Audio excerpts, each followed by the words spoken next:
A'udzubillahi minasyaitonirrajim. Bismillahirrahmanirrahim. Assalamualaikum warahmatullahi wabarakatuh. Hamdan wa syukran lillah, salatan wa salaman ala Rasulillah la nabiyya ba'dah. Asyhadu an la ilaha illallah wa asyhadu anna Muhammadan abduhu wa rasuluh. Allahumma shalli ala sayyidina Muhammad wa ala alihi wa sahbihi ajma'in.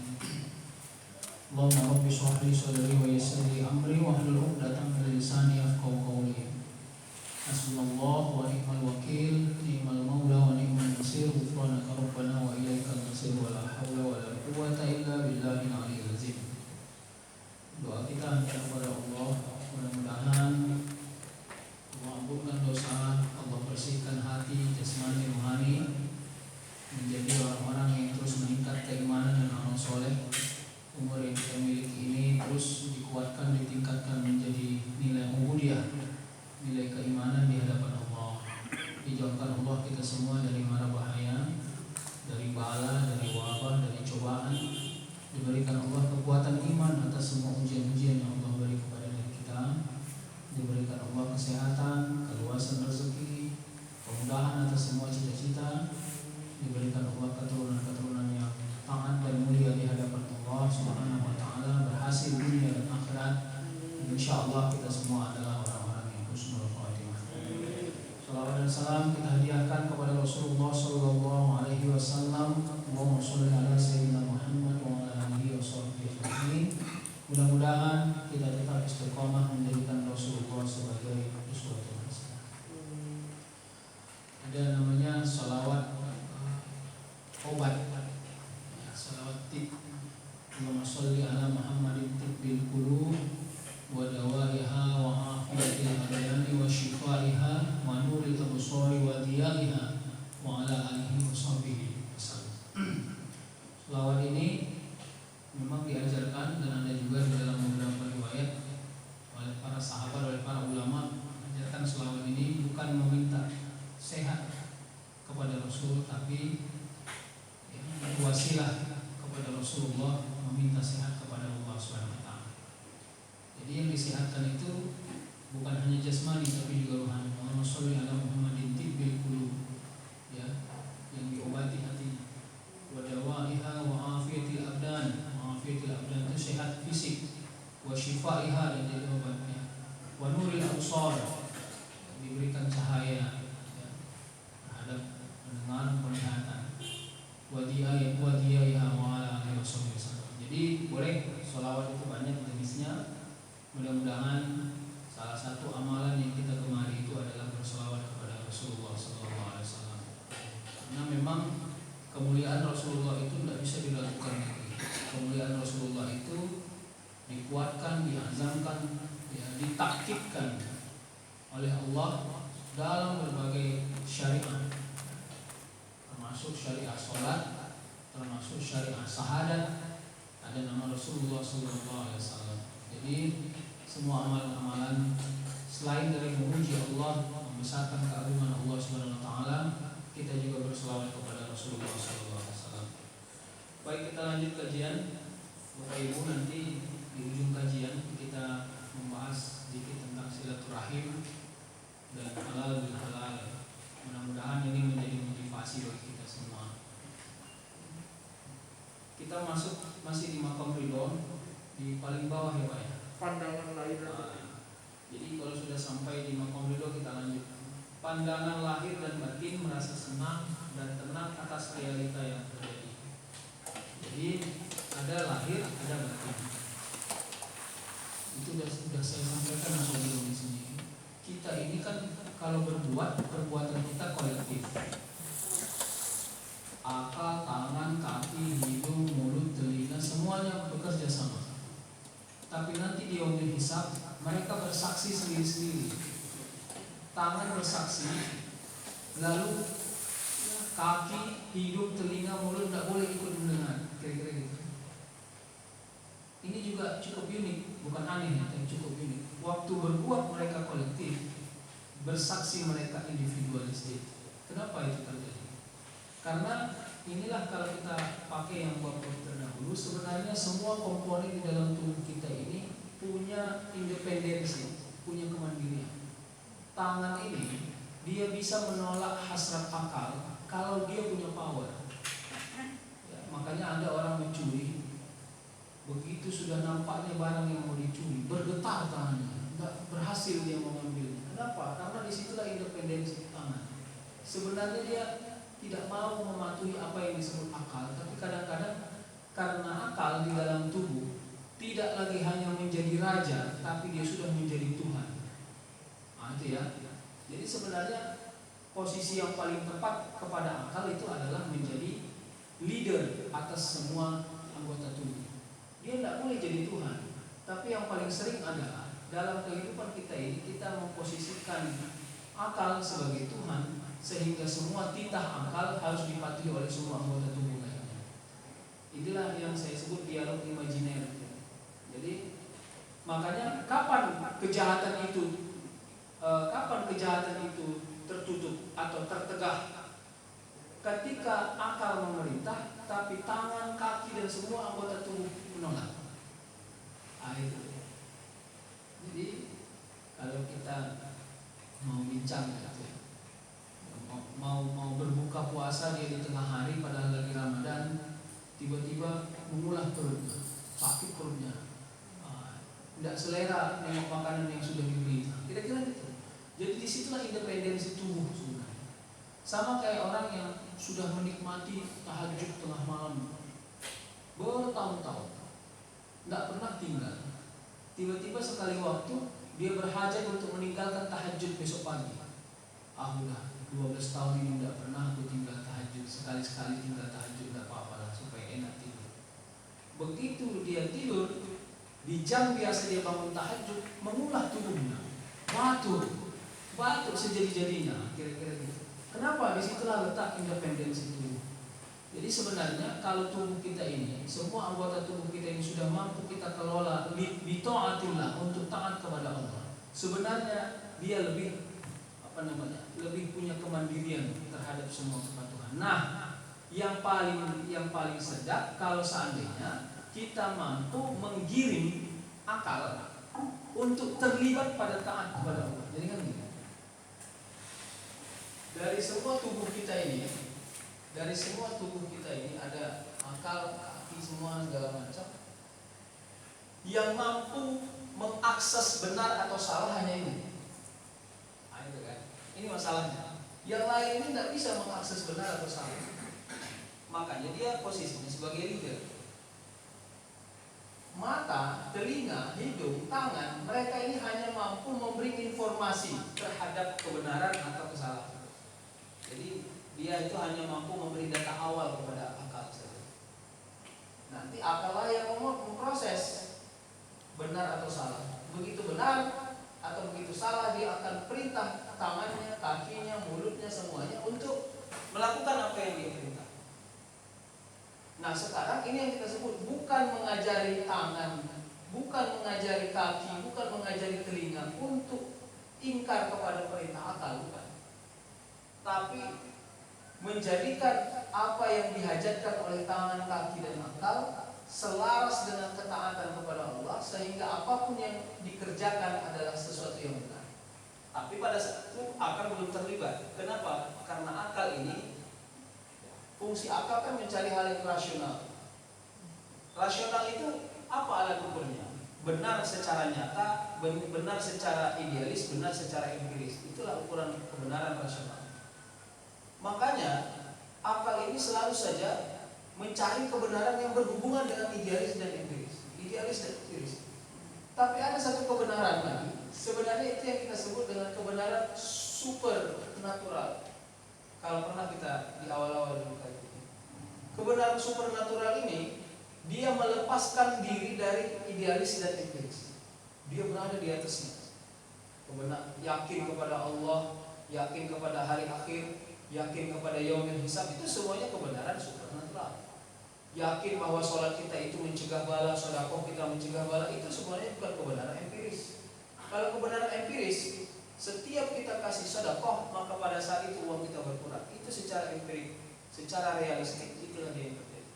Tapi kenapa itu yang makanya kalau sedekah ya, akal inilah yang sering mempengaruhi semua bagian tubuh kita itu untuk mengurangi sedekah. Kenapa? Dia berpikirnya logik. Ya, begitu udah diniatkan 50.000 mau infak, begitu pula lah diingatkannya bahwa beras di rumah sudah mau habis. Akhirnya itu. Jadi dia sangat realistik. Makanya ketika akal sudah mulai berdamai dengan semua anggota tubuh lainnya untuk melibatkan diri pada nilai-nilai keimanan, akal ini nanti akan lebih melunak. Melunak itu gini, dia tidak hanya melihat kebenaran secara idealis atau rasional, tapi dia juga melihat kebenaran yang supranatural atau supernatural itu menjadi satu kebenaran yang ada. Jadi nanti disinilah keyakinan orang. Faiza azamta fatawakkal 'ala Allah. Ada orang nanti kelihatan ngeyel keluar rumah pada saat lapar, tidak khawatir sakit karena memang dia yakin Allah yang dia. Itu ada dialog Imam Malik sama Imam Syafi'i. Gak pernah dengar gitu. Itu di Facebook lagi viral juga. Tapi saya melihat dialog itu sebenarnya jauh sebelum itu sudah pernah diajarkan, tapi dengan redaksi yang berbeda-beda. Kata Imam Malik, rezeki itu, Imam Malik ini kan gurunya Imam Syafi'i. Katanya rezeki itu sudah diatur oleh Allah. Ya. Jadi tidak usah dijemput-jemput, Allah sudah atur. Imam Syafi'i bilang kalau tidak ada ikhtiar maka rezeki tertutup.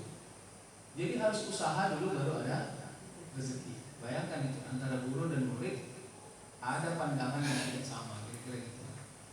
Sampai pada suatu hari, ya, dalam riwayat itu Imam Syafi'i berjalan melewati kebun anggur. Dalam riwayat yang lain kebun kurma. Ya banyaklah riwayatnya.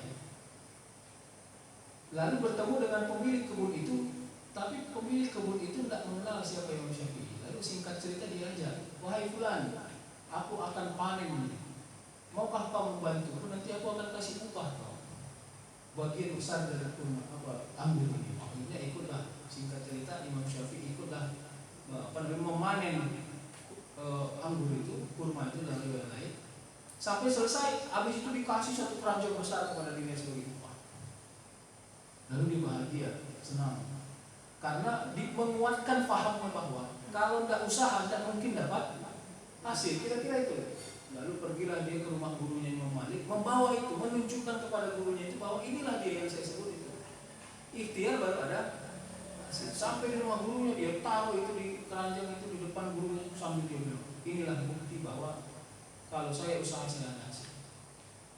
Sambil tersenyum-senyum Imam Malik memakan bagian-bagian kecil anggur itu, dia bilang, oh iya, saya juga pandangan saya tetap sama. Karena saya dari tadi tidak keluar rumah, tapi ada yang membawakan anggur kemari dan saya makan. Jadi sebenarnya begitulah kerja rezeki itu. Jadi apakah kita harus berdebat rezeki itu ditunggu atau dicari? Tidak usah berdebat. Kalau kita pakai paham tauhid, ini kan tasawuf, kita geser sedikit ke tauhid. Sederhana paham tauhid. Allah itu kan salah satu sifatnya qiyamu binafsi dan mukhalafah lil hawadis. Qiyam binafsi itu artinya apa? Kalau arti literalnya, qiyam berdiri binafsi dengan sendiri, independen. Dia tidak butuh makhluk. Mukhalafah lil hawadis artinya berlainan dari segala yang baharu. Kalau kita berpikir, maka berpikirnya Allah tidak sama seperti berpikirnya kita. Kalau kita berbicara, maka berbicaranya Allah tidak sama seperti berbicaranya kita. Kalau kita membutuhkan sebab akibat menunjukkan kebenaran, Allah tidak perlu sebab akibat untuk menemukan kebenaran. Artinya apa? Semua yang Allah rekayasa di bumi ini tidak perlu penguatan logika manusia. Kadang-kadang logis, kadang-kadang tidak logis, kadang-kadang supralogis, superlogis. Jadi artinya rezeki itu datang atau dijemput? Jawabannya dua-dua iya. Jadi tidak usah kita mencari siapa yang lebih benar di antara itu. Tapi yang paling pasti bahwa rezeki manusia itu secara makro sudah ditetapkan sebelum manusia lahir ke muka bumi ini. Jadi kan kalau kita cerita tentang heroik seorang pemenang, semua manusia yang hidup di muka bumi ini adalah pemenang, the winner. Kenapa pemenang? Karena memang dia sudah memenangkan kompetisi sejak alam rahim. Ya. Kalau kita lihat nanti sejarahnya itu berapa juta sel itu yang bertarung, hanya satu yang menang dan itu kita. Jadi bukan sel yang akumulatif, tidak. Apakah sel yang 10 sel bersatu menjadi satu gitu? Enggak, satu memang. Maka sebagai seorang pemenang, kata kunci pemenang itu adalah amanah. Maka yang paling dituntut oleh manusia yang hidup di muka bumi ini adalah amanah. Apa amanahnya seorang makhluk kepada Khalik, kepada Allah? Menjadi sebenar-benar makhluk. Siapa itu sebenar-benar makhluk? Ya, patuh kepada Khalik. Udah gitu aja. Sebenarnya konsepnya sederhana, Pak. Apa ciri-ciri bahwa seorang makhluk itu benar-benar makhluk? Patuh kepada Khalik. Makanya ada ayat sami'na wa ata'na ghufranaka rabbana wa ilaikal masir wa la haula wa la quwwata illa billah. Jadi kita disuruh mendengar lalu mematuhi. Nah, itu kan kadang-kadang berat. Kenapa perintah itu dianggap berat? Pertanyaannya sederhana. Karena kita melibatkan akal untuk menemukan kebenarannya. Hati-hati. Makanya dalam ayat itu kan sudah saya sampaikan. Innal munafiqina yukhadi'una Allah wa huwa khadi'uhum.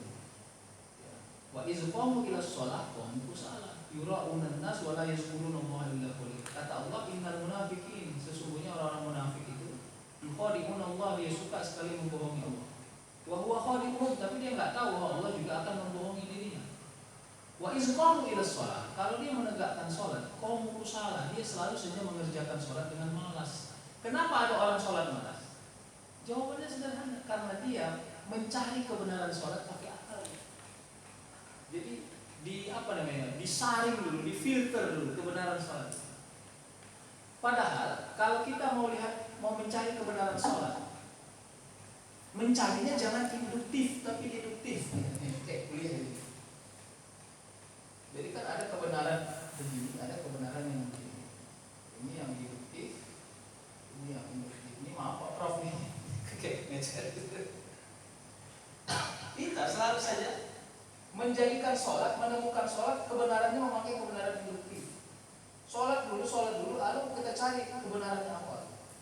Sebenarnya tidak gitu. Kalau kita melihat sholat sebagai induktif, maka ada orang yang berhasil menemukan kebenarannya, ada yang tidak. Tapi kalau kita jadikan kebenaran sholat sebagai induktif, sholat itu diperintahkan, maka setiap perintah hukumnya wajib dan benar. Lalu carilah kenapa dia menjadi benar. Nah, kira-kira itu. Ini kan kayak hukum-hukum di organisasi itu. Pasal 1. Ya, senior tidak pernah salah. Pasal 2, kalau senior salah maka kembali kepada pasal 1. Begitu juga. Pasal 1, syariah Allah tidak pernah salah. Pasal 2, kalau akal tidak berhasil menemukan kebenaran syariat Allah, maka kembali ke pasal 1. Jadi, di mana ruang akal mengkritisi kebenaran syariat? Akal tidak perlu mengkritisi kebenaran syariat, tapi akal kerjanya adalah mencari kebenaran syariat, bukan mengkritisi. Maka orang liberal menempatkan dirinya untuk mengkritis. Makanya kalau kita bicara beberapa pandangan kayak Syahrul lah, walaupun dalam beberapa teori Syahrul itu saya cukup asik juga membacanya.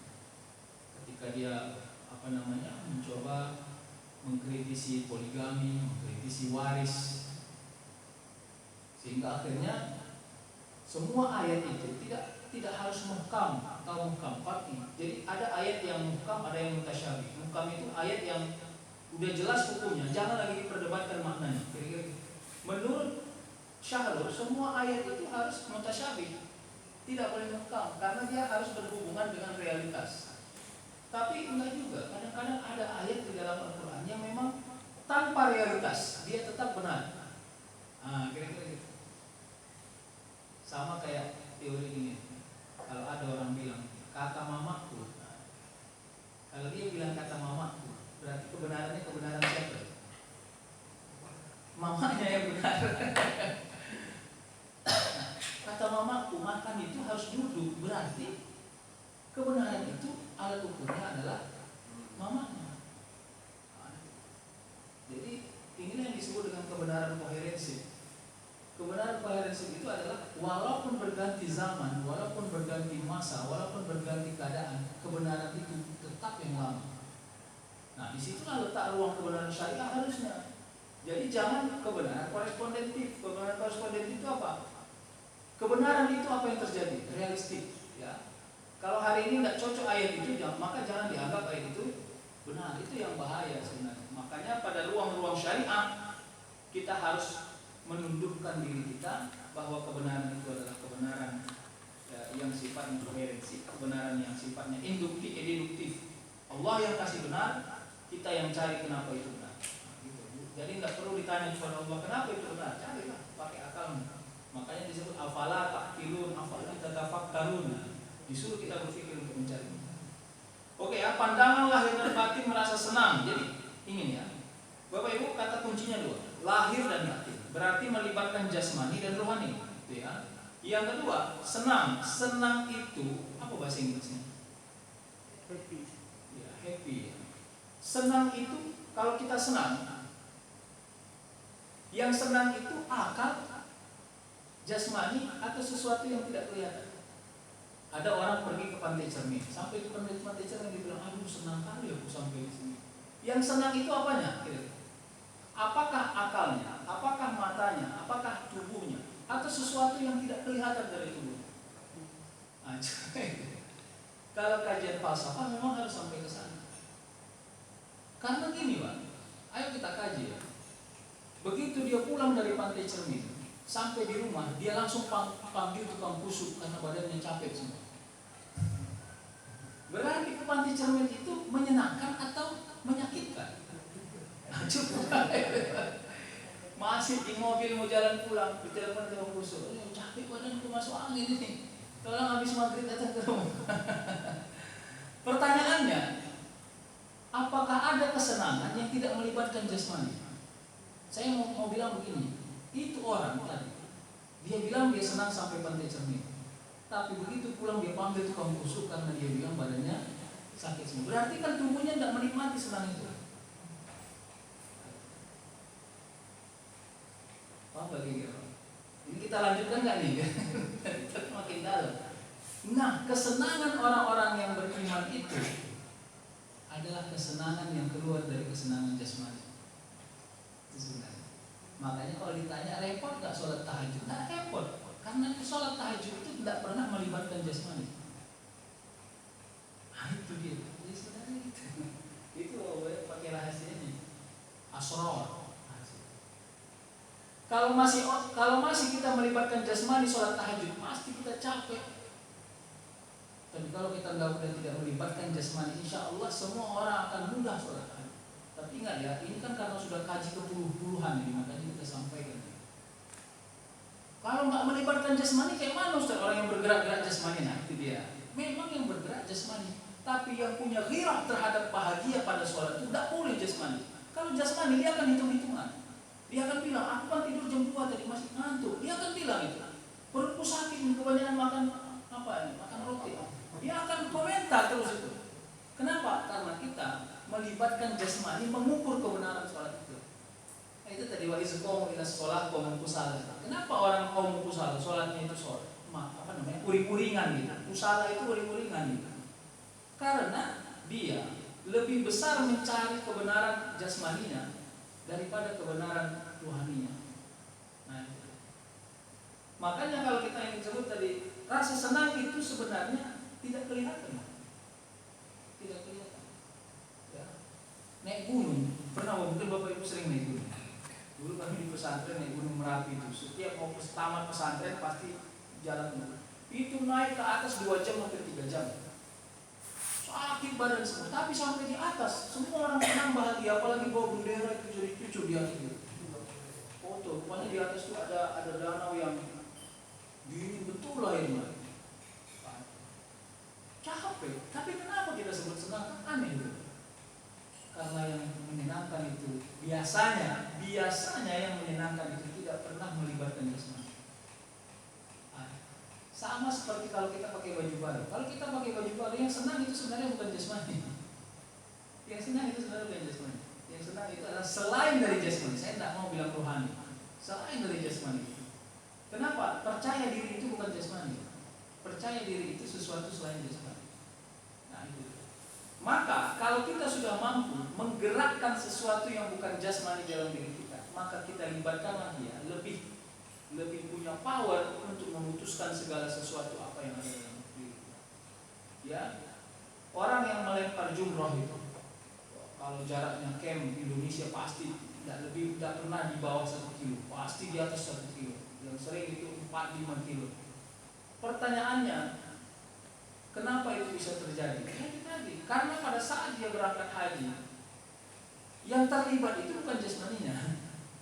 Kalau yang terlibat jasmaninya, pasti dia hanya mengerjakan yang wajib-wajib, yang sunnah-sunnah dia akan selesaikan semua di dalam hotelnya. Kenapa? Karena dia nggak mau capek.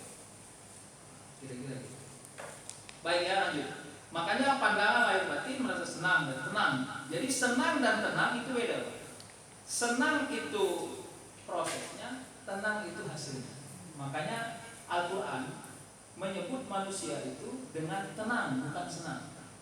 Ya iya Tuhan nafsul mutmainnah. Mutmainnah itu bukan senang, tenang. Karena dia output, hasil.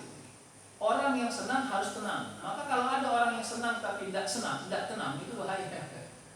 Tenang itu apa? Kata kuncinya. Kata kunci tenang pakai perspektif tasawuf adalah cukup. Cukup. Jadi kalau kita merasa cukup atas bahagia yang ada ini, maka kita dianggap tenang. Ya, dianggap tenang. Jadi ketika orang sudah tenang, maka semua realita itu menjadi sebuah kenyataan dan kemestian kepada kita. Sudah saya ceritakan buku gambar itu ya. Sudah Pak? Belum ya? Saking panjangnya kajian kita ini saya lupa mana yang udah menggambar dia. Udah ya? Udah. Menggambar. Jadi orang menggambar itu kan gitu. Kalau Indonesia kan dia menggambar gunung, matahari, jalan, sini sawah-sawahnya kan gitu. Lalu di konten sama gurunya konten skornya 7. Pertanyaannya, apa yang bisa diubah dari gambar ini? Jawabannya bukan gambarnya, karena gambar sudah ditulis. Yang bisa dirubah adalah nilai dari 7 menjadi 9. Bagaimana cara merubahnya? Bukan merubah gambar, tapi membuat gambar lebih estetis, lebih bernilai, lebih sejuk, lebih berwarna. Gimana ya? Dibuat warnanya ini, dibuat aksesorisnya, dibuat bingkainya, dicantikkan. Tadi ini konten 7, begitu dibalikkan kepada anaknya Remedia, boleh diulangi. Akhirnya dia percantik menjadi konten 9. Beginilah realita perubahan takdir itu. Jadi gambarnya nggak bisa dirubah. Yang bisa dirubah itu adalah nilainya. Maka kerja kita hari ini bukan merubah takdir. Kerja kita adalah memperbagus takdir yang sudah kita sepakati kepada Allah. Kesannya memperbaiki, itu dia nggak apa-apa. Jadi Allah itu, kenapa manusia harus berusaha? Supaya manusia mengira. Dialah yang merubah takdir.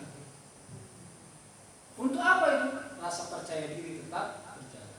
Jadi bahaya kalau manusia ini tidak ada rasa percaya diri. Bahaya. Itulah yang terjadi kepada kaum Jabariyah. Kaum Jabariyah itu karena mereka menganggap bahwa takdir itu bulan-bulan Allah yang tentukan, maka mereka tidak mau berpikir, tidak mau berusaha. Di sana kenapa? Karena hilang rasa percaya diri. Gak ada gunanya saya kerja. Kalau seandainya Allah juga nggak takdirkan saya punya uang, kira-kira gitu cara berpikirnya. Padahal enggak.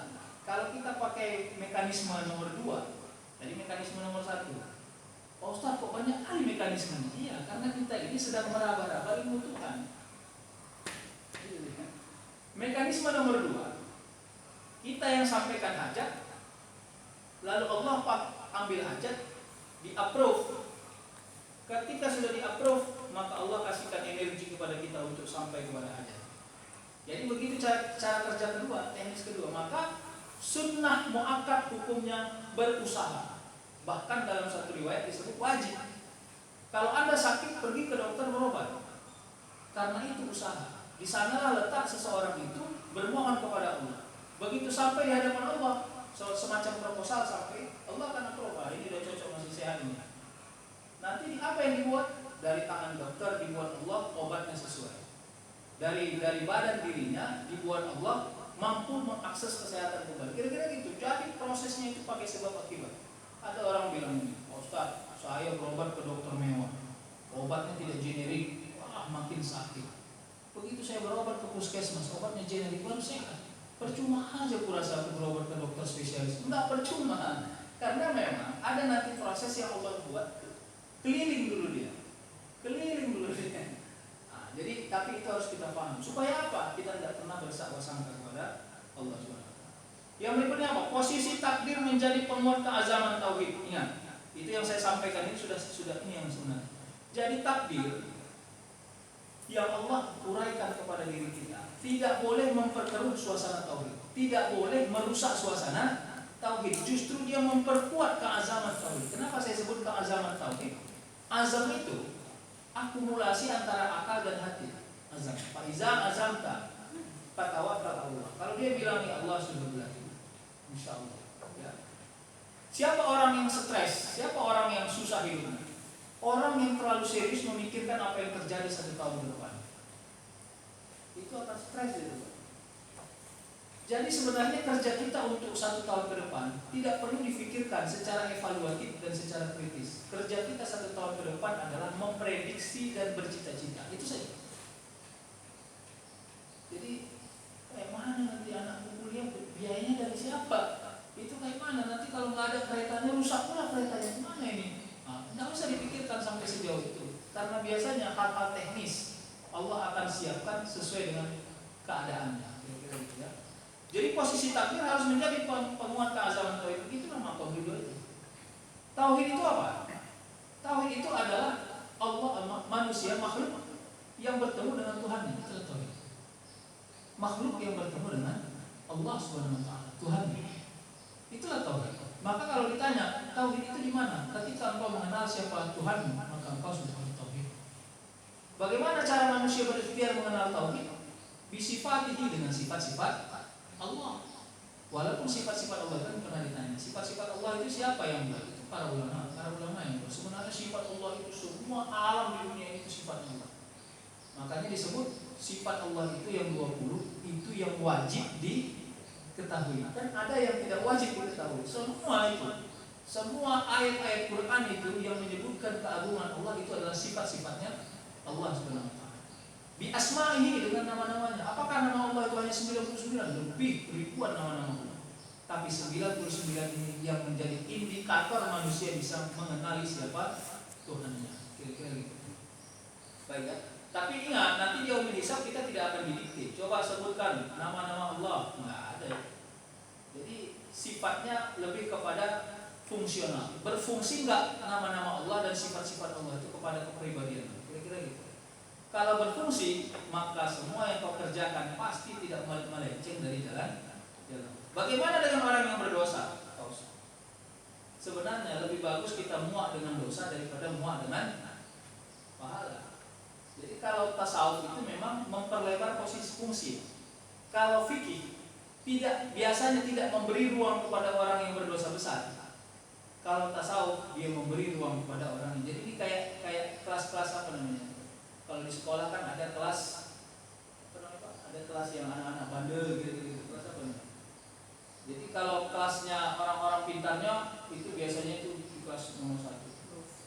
Nah, kelas yang bandel-bandelnya yang sering cabut itu kelas kalian. Nah, tasawuf itu di posisi terakhir kelas. Tidak apa-apa, dia tampung semua. Kalau fikih dia sebut kalau ada dosa syirik kepada Allah tidak bisa diampuni, kan gitu kan? Ya, kalau tasawuf bilang semua dosa mungkin diampuni oleh Allah Subhanahu wa taala. Terjadilah perdebatan. Makanya perdebatan ini yang perlu kita hindari, enggak penting itu perdebatan. Semua orang yang bertaubat kepada Allah, Allah yang punya hak kuasa menerima taubat. Kira-kira gitu. Jadi ilmu kita ini sifatnya spekulatif. Ini harus kita dulukan ya supaya enak ya. Ilmu para ulama juga sifatnya spekulatif. Imam 4 mazhab itu juga sifatnya spekulatif. Itu tidak ilmu yang doktrinal itu. Kenapa? Karena mereka juga atas pemahaman yang mereka mengkaji ilmu. Makanya selalu saja para ulama itu menyebut di akhir kalimat itu wallahu a'lam.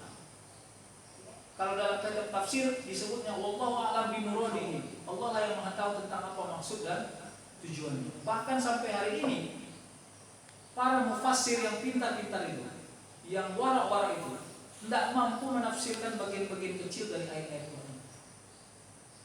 Tahu nggak ibu apa yang nggak bisa ditafsirkan?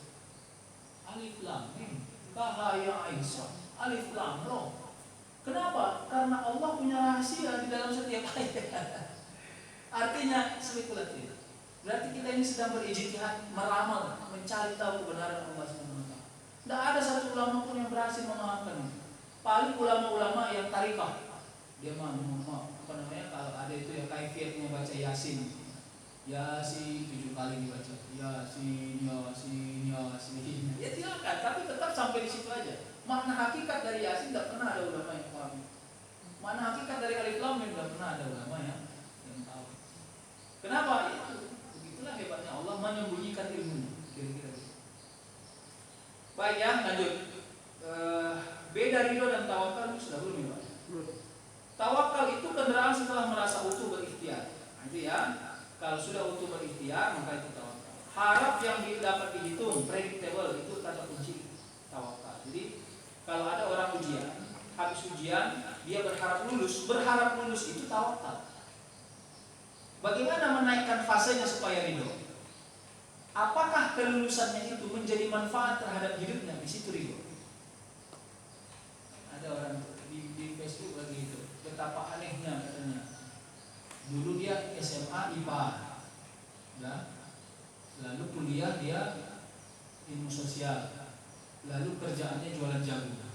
Katanya tidak nyambung, tidak nyambung. Lucu juga saya baca di Facebook.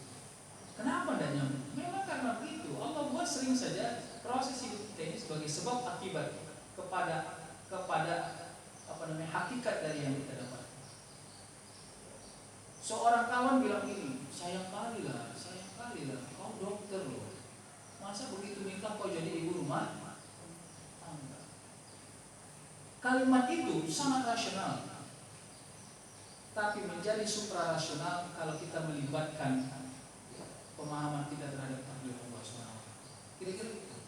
Makanya agak sulit. Dibilang orang tuanya, udah betul itu pilihanmu. Ya, suamimu itu dia mau kau ibu rumah tangga, kau ini dokter loh, bentar lagi spesialis mau keluar. Ngeri. Itu yang saya sebutkan, makanya masih ya. Jadi gini lah, kerja kita orang yang pandai berpikir ini. Ini yang saya sebut. Masih ingat nggak ya? Ya.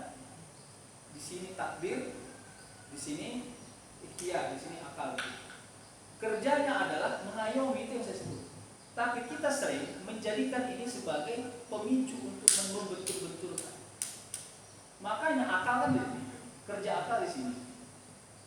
Di sini takdir. Makanya harus begini.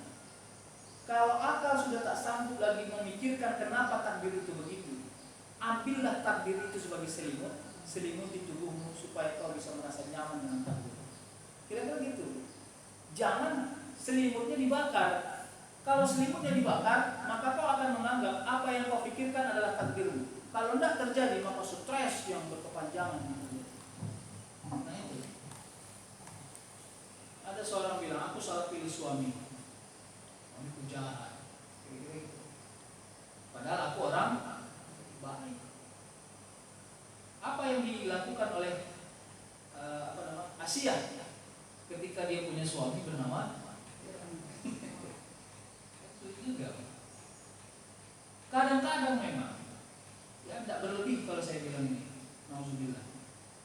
Kita ini dibuat Allah takdir hidupnya sebagai contoh untuk hidup berikutnya. Alhamdulillah.